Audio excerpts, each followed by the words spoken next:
Praise Lord, जय मसीह। मैं Stanley Macwan, मेरे YouTube channel Hindi Gujarati Bible study में आपका स्वागत है। मेरे चैनल को आज अभी इसी वक्त आप सब्सक्राइब कर लीजिए और परमेश्वर के ज्ञान में आप बढ़ते जाओ। क्या आप कोई सेवक हो? क्या आप कोई अपोस्टल हो? क्या आप कोई प्रॉफिट हो? क्या आप कोई इवेंजलिस्ट हो? अगर अपनी भाषा में बोलूँ तो आप कोई प्रचारक हो, आप कोई पास्टर हो, आप कोई चरवाहा हो, आप कोई भविष्यवक्ता हो, आप कोई प्रेरित हो। अगर मैं बोलता हूँ अगर इनमें से आप कुछ भी हो और अगर इनमें से कुछ भी नहीं, तो क्या आप एक विश्वासी हो? क्या प्रभु यीशु को मानने वालों में से हो? मैं आपको ऐसा बोलता हूँ कि बात एक ही है कि अगर आप मसीह को मानने वाले हो तो आपके अंदर पवित्र आत्मा होनी चाहिए।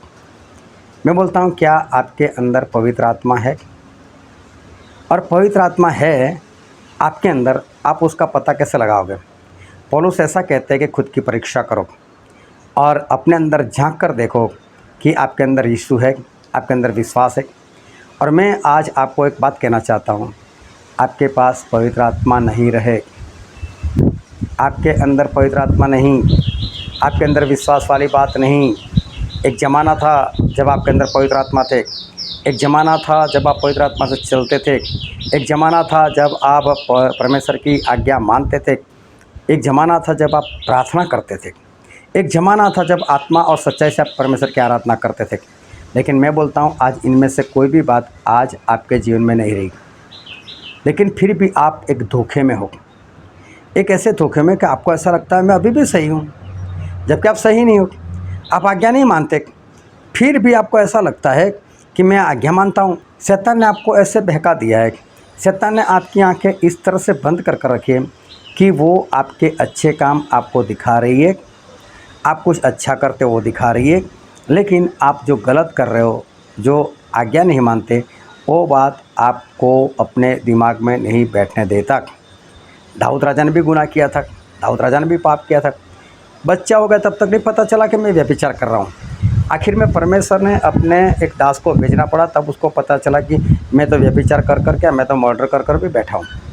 आज वही आत्मा आपके अंदर काम कर रही है, एक ऐसी आत्मा जिसे बोलते भ्रम की आत्मा, एक ऐसी आत्मा जो आपको भ्रम में रख रही कि आप सही हो। आज आप प्रार्थना करते हो ना, वो व्यर्थ प्रार्थना है। आज आप आराधना करते हो ना, वो आराधना आत्मा और सच्चाई से नहीं है। कैसे? मैं कैसे आपके बारे में बहुत स्पष्ट बोल रहा हूँ, वो जानने के लिए मेरे साथ लगातार इस वीडियो में अंत तक बने रहो।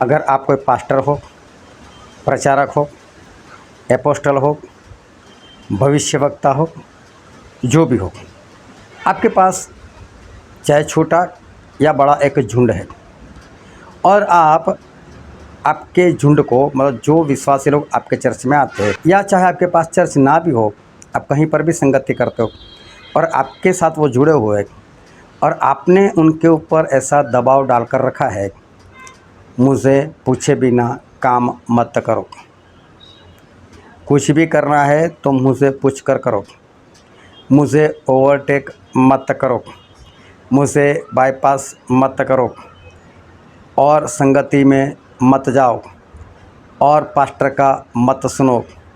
अगर आपने ऐसा सब कुछ या तो इनमें से कुछ अगर आपने अपने विश्वासी लोगों को कहा है, तो समझ लो आपके अंदर पवित्र आत्मा नहीं है। आप बड़ा बनना चाहते हो।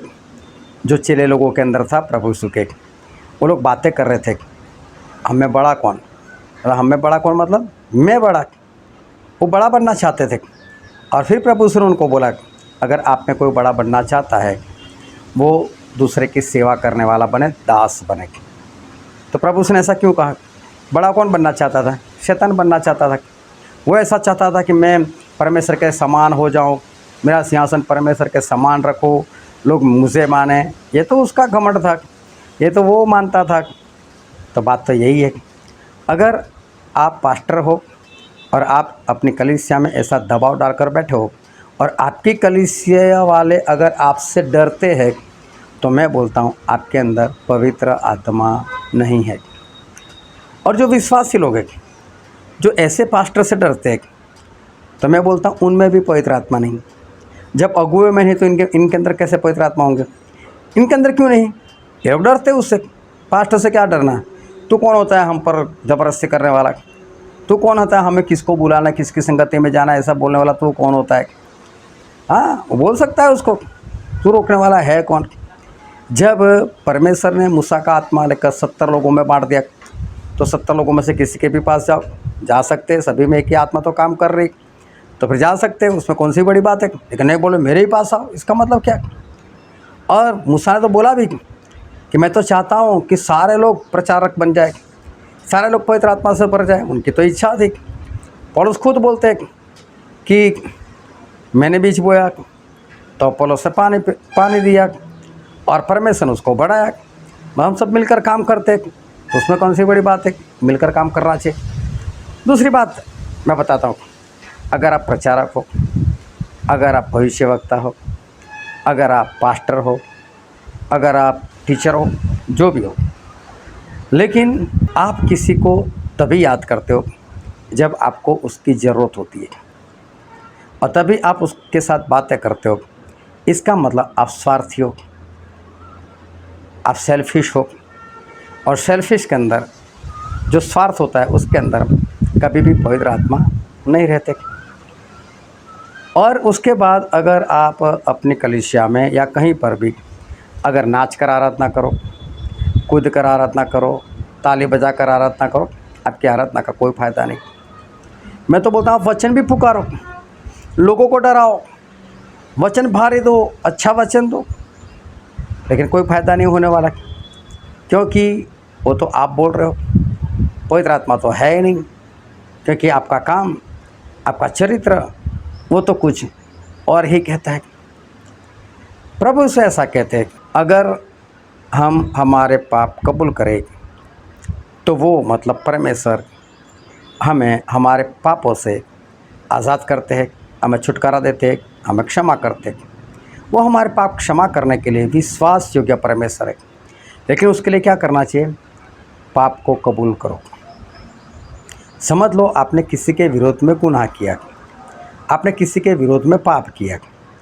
अगर आपने किसी के विरोध में पाप किया तो सबसे पहला फ़र्ज़ तो आपका ये है कि जिसके विरोध में पाप किया ना, उसको उसके पास जाकर क्षमा मांगो ना, कि भाई साहब मैंने तेरे विरोध में या तेरे परिवार के विरोध में या तेरी पत्नी के विरोध में या तेरे पति के विरोध में मैंने गुनाह किया है। फिर परमेश्वर के पास जाओ, फिर क्षमा मांगो परमेश्वर से। लेकिन पहले जिसका गुनाह किया उसे तो उसके पास तो जाओ, उसके पास तो कबूल करो। लेकिन अगर आप नहीं कर पाते, इसका मतलब आपके अंदर क्या है मालूम? शैतान नहीं, शैतान नहीं, आपके अंदर शैतान का बाप है। एक घमंड ने एक पवित्र इंसान को शैतान बना दिया। तो घमंड जो है वो शैतान पैदा करने वाला है, और घमंड जिसने शैतान को पैदा किया मतलब घमंड शैतान का बाप हुआ। और आपके अंदर वो बाप काम कर रहा है, वो शैतान का बाप काम कर रहा है, वो आपका भी बाप बन चुका है। क्योंकि आप नहीं कहो मैं कबूल करूँ, मैं बताऊँ उसको, मैं क्षमा मांगूँ उससे। और फिर जिसके विरोध में आपने पाप किया है वो आपके पाप को नहीं जानता, उसको नहीं मालूम आपने उसके विरोध में कुछ किया है, आपने तो गुप्त में किया है, उसको नहीं पता चला। लेकिन फिर भी आप उसे अभी भी डरा रहे हो, तू ऐसा है, तू वैसा है। तो इसका मतलब क्या? क्या ये कोई पवित्र आत्मा का काम है? नहीं, ये पवित्र आत्मा का काम थोड़ा सा भी नहीं है। ये जो घमंड है वो शैतान से है, वो शैतान का बाप है। लेकिन उसके विरोध में क्या होता है हमारा? नम्रता। नम्रता का मतलब क्या? कि जो ऐसा सोचता है मैं सबसे छोटा और तू सबसे बड़ा, जो ऐसा सोचता है, समझ लो आपने किसी को फ़ोन कर दिया और हो सकता है उस व्यक्ति ने आपका फ़ोन नहीं उठाया, हो सकता है किसी कारण की वजह से या जो भी है, या तो समझ लो कि उसने भी जानबूझकर ही आपका फ़ोन नहीं उठाया, चलो, और आप समझते हो बस मैंने फ़ोन कर दिया, अब उसकी बारी, अब वो फ़ोन करे तो ठीक, नहीं तो मैं ना करूँ, मुझे उसकी क्या ज़रूरत है। तो ये क्या है? ये भी तो घमंड है। और घमंड के अंदर नम्रता कभी नहीं होती, और जहाँ नम्रता नहीं वहाँ पर पवित्र आत्मा नहीं, क्योंकि प्रभु ने ऐसा बोला, मैं नम्र हूँ। उन्होंने ऐसा कहा कि पूरी धरती के ऊपर मूसा के जैसा नम्र कोई नहीं, और इसलिए परमेश्वर मूसा के साथ आमने सामने बैठकर बातें करते थे, क्योंकि मूसा कैसे थे? नम्र थे। दाऊद राजा ने जब गलती की थी, और दाऊद राजा को पता नहीं चला कि मैंने कोई गलती की है, और तकरीबन 1 साल हो गया होगा, क्योंकि व्यभिचार किया था। व्यभिचार के जरिए एक बच्चा पैदा भी हो गया था। उसके बाद जाकर उसको पता चला कि मैंने व्यभिचार भी किया है और मैंने मर्डर भी किया है। और नातान भविष्यवक्ता ने दाऊद को जाकर उसका पाप बताया, लेकिन ऐसे जाकर नहीं बताया, दाऊद दाऊद तूने ऐसा पाप किया है। उससे कहानी बताई कि एक धनवान था, उसके सामने एक गरीब इंसान रहता था। धनवान के पास भेड़ बकरियाँ बहुत सब कुछ था, लेकिन गरीब के पास तो सिर्फ एक ही बकरी थी, और वो भी उसने मोल लेकर खरीदी थी। अपने बच्चे के सामान रखता था। और फिर एक दिन एक मुसाफिर आया इस धनवान के घर, तो धनवान ने अपने पशुओं में से कुछ नहीं काटा, लेकिन वो जो गरीब था उसकी बकरी को उसने काट दिया और उसको खिला दिया। और दाऊद राजा वो क्रोध से तेल मिला उठे, तलवार निकाली और बोले, कौन है वो मृत्युदंड के योग्य, उसको मार दिया जाए। और नातान ने बोला, वो तो तू है। बोले, कैसे? बोले, तूने ये काम किया, तेरी पत्नी थी, और अगर तू परमेश्वर से मांगता तो परमेश्वर और दे देते, लेकिन तूने उरिया हित्ती जो तेरा योद्धा था, तेरी फौज में काम कर रहा था, उसकी पत्नी तूने उठा ली और इसको मरवा दिया तूने। देखो, ये गलती खुद की नहीं दिखाई दी, लेकिन एक कहानी बताई तो दूसरे की गलती तुरंत दिखाई दी। खुद की गलती नहीं दिखती और दूसरे की गलती दिखती है। क्या है? यूहन्ना 16:8 में ऐसा लिखा है कि जब पवित्र आत्मा आएंगे ना, वो पाप के बारे में आपको सचेत करेगा, आपको पाप के बारे में बताएगा कि बेटी ये पाप है, मत कर। लेकिन अगर आपको आपकी खुद की गलती ना दिखाई देती हो और लोगों की गलती दिखाई देती हो, इसका मतलब ये है कि आपके अंदर पवित्र आत्मा नहीं, क्योंकि आपको दूसरे की गलती दिखाई देती है। देखो, आपके जीवन में शैतान प्रार्थना के जरिए कैसे काम करता है वो देखो। प्रार्थना एक खुशबूदार धूप के समान है, उसकी खुशबू परमेश्वर को आती है। जब आप प्रार्थना करो ना तो उसकी खुशबू आनी चाहिए, लेकिन प्रार्थना की खुशबू कब आएगी? जब आप सच्चे हृदय से, सच्चे मन से प्रार्थना करते होंगे। तो अब एक कलीसिया थी, वो कलीसिया वाले एक पास्टर को जब भी उनको ज़रूरत होती थी बुलाते थे सीखने के लिए, क्योंकि वो दूसरे पास्टर जो थे वो बहुत बढ़िया सिखाते थे और टीचर का काम वो बहुत अच्छे से करते थे, और सभी लोगों को अच्छे से वचन निकाल कर दिखाना, सारी सच्चाई सिखाना। तो ये जो कलीसिया वाले थे, उनके जो अगुवे थे, वो उस पास्टर को या टीचर को बार बार बुलाते थे, आओ यार हमारे कलीसिया में आओ, हमारे कलीसिया में सिखाओ, और उनका इस्तेमाल करते थे। अभी क्या हुआ कि एक बार ये जो कलीसिया के अगुवे थे, उनके साथ कुछ बिगड़ गया। बिगड़ा वो भी उनकी गलती, लेकिन उनको नज़र नहीं आ रही कि हमारी गलती कहाँ पर है। वो जो टीचर आता था उसने बता भी दी कि भाई साहब तेरी ये गलती है, ये गलती मानो। उल्टा गलती उसकी निकाली, बोले नहीं ये गलती तो तेरी है, और ख़ुद की गलती को नहीं माना। अभी क्या हुआ कि इनको पता चल गया अभी हमारा तो बिगड़ा हुआ है, लेकिन ये भाई साहब अच्छे थे और हमको अच्छा सिखाते थे, टीचर थे, कलीसिया को बढ़ाने में सहायता करते थे। तो इस अगुवे ने क्या कर दिया, अपनी कलीसिया को काम पर लगा दिया। चलो हम सभी मिलकर प्रार्थना करते हैं, हमको एक टीचर चाहिए, हमको एक टीचर चाहिए, हमको एक टीचर चाहिए। क्या सही में इनको टीचर की ज़रूरत थी? टीचर था कोई, आता था इनके पास, ये बुलाते थे, तब आ जाते थे। लेकिन अब क्यों टीचर के लिए प्रार्थना करनी है? उसके साथ बिगड़ा हुआ है, घमंड काम कर रहा है। मैं क्यों उसके सामने झुकूँ? मैं क्यों उसके आगे मेरी गलती को कबूल करूँ? मैं क्यों अपना गुनाह मानूँ? नहीं, इससे अच्छा परमेश्वर हमको ना दे टीचर। मैं बोलता हूँ ये कोई सही प्रार्थना है? ये कोई सच्ची प्रार्थना है? क्या इसमें से कोई खुशबू आएगी? इसमें से तो बदबू आती है। क्या ऐसी प्रार्थना परमेश्वर सुनेंगे? नहीं सुनेंगे। परमेश्वर ने शमूएल को एडवांस में बोला, शमूएल कल तेरे पास एक जवान लड़का आएगा जिसका नाम है शाऊल। जब वो आए तो उसको इस्राएल का राजा बना देना, उसका अभिषेक कर देना। अभी सोचो, ये शमूएल आज तक प्रार्थना नहीं की कि परमेश्वर हमको राजा चाहिए, हमको राजा चाहिए, हम राजा के बारे में क्या बोल दो, कुछ भी नहीं की। लेकिन परमेश्वर ने सामने से उसको बोला कि एक लड़का आएगा, उसको तो यहाँ का राजा बना देना। एडवांस में बताया आपको किसी चीज़ की ज़रूरत नहीं, आपने किसी चीज़ के लिए कभी प्रार्थना नहीं की, आपने कभी कहीं से कुछ सुना नहीं, और तब आपको जो दर्शन होते हैं ना, वो दर्शन सच्चे है। मैं सभी विश्वासी, पास्टर, एपोस्टल, भविष्यवक्ता, जो भी सभी को मैं बोलना चाहता हूँ, लेकिन आपको कब दर्शन होता है मालूम है? जब आपको कोई बताता है कि कोई ऐसा ऐसा है, ऐसा ऐसा है, और इसके लिए प्रार्थना करो, किसी की शादी के लिए प्रार्थना करो, तो 2-4 लोगों को विज़न हो जाएंगे कि इसकी शादी परमेश्वर बहुत बढ़िया लड़की देंगे, बहुत बढ़िया लड़का देंगे, ऐसा करेंगे वैसा करेंगे। 2-4 लोगों को ऐसा दर्शन होगा, ये शादी करेगा तो पछताएगा, शादी करेगी तो बर्बाद हो जाएगी। अभी दोनों परेशान, सच्चा कौन सा माने, इसको माने, इसको माने। फिर सच कौन सा मानना है मालूम है? जो खुद को पसंद है। शादी करवानी है तो फिर शादी करवाने वाला विज़न सच्चा है और वो वाला विज़न गलत है।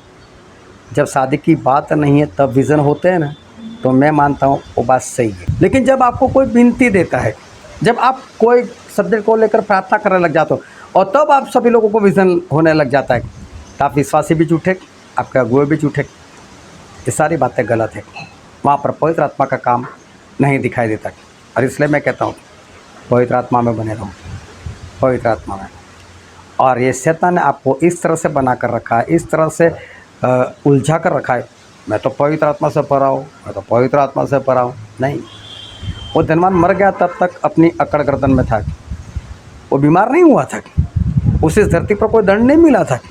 ये मत समझना कि आप अच्छे खासे हो तो आप सही चल रहे हो, नरक में पड़ोगे तब क्या, उसके बाद पता चला कोई फ़ायदा। आज ही झुक जाओ, आज ही मान लो, अपने अंदर झांक कर देखो। अगर ये सारी चीज़ आपके साथ हो रही है तो वहाँ पर आपके अंदर पवित्र आत्मा नहीं, आपके विश्वासी लोगों के अंदर पवित्र आत्मा है। आप विश्वासी हो तो आपके पास्टर के अंदर पवित्र आत्मा नहीं। अपने आप को जांचो और परखो और पवित्र आत्मा में जुड़ जाओ। 50वां दिन आ रहा है, 8 जून को 50वां दिन है। उस दिन पवित्र आत्मा को हमेशा के लिए उतारे गए थे, एक बार फिर आ रहा है। आप उसको मानो और उनके लिए प्रयत्न करो। अपने लिए प्रेरित को ढूंढो और प्रेरित के पास जाओ और देखो आपको परमेश्वर कितना पवित्र आत्मा से भरते हैं। परमेश्वर आपको आशीष दे। आमीन।